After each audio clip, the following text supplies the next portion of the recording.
Pakistan super লিগের PSL এর আসন্ন আসরে খেলার আগ্রহ প্রকাশ করেছেন মুস্তাফিজুর রহমান।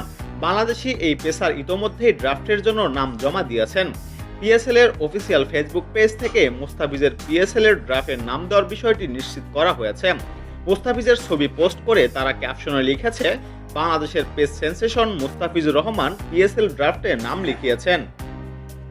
আগামী 8 এপ্রিল থেকে শুরু হবে পিএসএল এর এবারের আসর। কাছাকাছি সময় আছে আইপিএলও, তাই আইপিএল এ দল না পাওয়া ক্রিকেটাররা এবার পিএসএল এর দিকে ঝুঁকছেন। মুস্তাফিজও তাদেরই একজন। আইপিএল এর নাম দিলেও দল পাননি এই বাঁহাতি পেসার। গতবার আইপিএল এ চেন্নাই সুপার কিংসের হয়ে খেলেছিলেন মুস্তাফিজুর রহিম। আসরের 9 ম্যাচে 9.26 ইকোনমিক রেটে 14 উইকেট পেয়েছিলেন বাংলাদেশের এই পেসার। তাই এবারও দল পাওয়ার আশা ছিল তার, কিন্তু 2 কোটি ভিত্তি মূল্যেও তাকে কিনতে আগ্রহ দেখায়নি কেউ।